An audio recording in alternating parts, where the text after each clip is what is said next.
The nationwide eviction moratorium is over, and housing is becoming more and more of a luxury than a requisite to life, with housing being so unaffordable these days. Now with tenants and landlords biting their nails about what's going to happen next, the Biden administration announced their plans for the future of housing affordability and rental assistance. What's going on, everyone? Andrew McManaman here, a local real estate professional in the great state of Michigan, and today I'm going to touch on the Biden administration's plan for affordable housing as requested by one of you on a recent question on Instagram. It's no secret that the nation is facing a severe housing shortage, especially with homes in the lower price points that are very much ideal for first-time homebuyers. As these shortages persist, rental and home prices continue to surge with such high demand throughout the pandemic. The Biden administration's plan is to make 100,000 new homes available for the 6 or so million homes needed to fill the gap in housing supply. It definitely doesn't seem like much, but it is 100,000 more homes than the market didn't have before. The National Association of Realtors is working very closely with Congress to try and expand access to the American dream of homeownership. It is a step in the right direction, even though it seems very minuscule when looked at a larger scale. How will the White House go about achieving this 100,000 affordable housing goal exactly? I'll read their plans verbatim to ensure you're not missing the details. Firstly, they are going to relaunch the partnership between the Department of Treasury Federal Financing Bank and the Department of Housing and Urban Development, HUD. Risk Sharing Program. The program, which originally ended in 2019, would allow eligible state housing finance agencies to provide low-cost capital for affordable housing development. Number 2, boost the supply of manufactured housing in 2 to 4 unit properties by expanding financing through Freddie Mac. Number 3, make more single-family homes available to individuals, families, and nonprofit organizations rather than large investors by limiting the sale to large investors of certain FHA-insured and HUD-owned properties. Also, expand and create exclusivity periods where only governmental entities, owner-occupants, and qualified nonprofit organizations are able to bid on certain FHA-insured and government-owned properties. Number 4, work with state and local governments to boost housing supply by using existing federal funds to launch local action, explore helping states and local governments reduce exclusionary zoning, and launch learning and listening sessions with local leaders. Biden says that they will use every tool accessible in the government to make this happen. Many people think that investors have taken a seat on the sidelines during the pandemic since prices are so high, but in reality, 1 out of every 6 homes purchased during the second quarter of 2021 was acquired by an investor.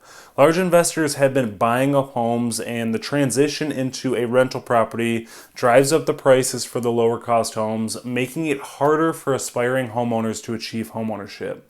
The president's Build Back Better campaign will supposedly enable the construction and rehab of more than 1 million affordable housing units.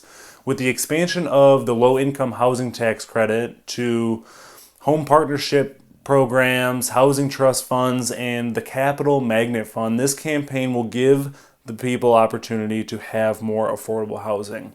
One of the ways they plan to push forward is by making financing more available for manufactured housing, 2 to 4 unit properties, and prioritizing homeownership in the sale of FHA-insured properties and HUD homes. Biden wants to make purchasing a home easier for owner-occupants and nonprofit organizations rather than large investors. The Neighborhood Homes Investment Act will lead to the rehabbing of distressed properties and boost homeownership and wealth-building possibilities for more middle-class families. Let me touch on this point real quick. The Biden administration is trying to give owner-occupants and nonprofit organizations a leg up on purchasing homes, which sounds all fine and dandy, but you really need to look at the fine print when it says FHA-insured homes, HUD homes, distressed homes, etc. The administration is giving people a leg up on HUD homes. There really isn't a lot of options in most markets for homes like that, so this isn't a true benefit in my opinion.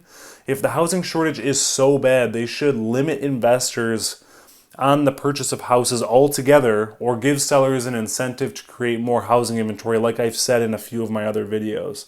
There have been numerous incentives given to buyers which just created a larger buyer pool that tipped the scale in the wrong direction.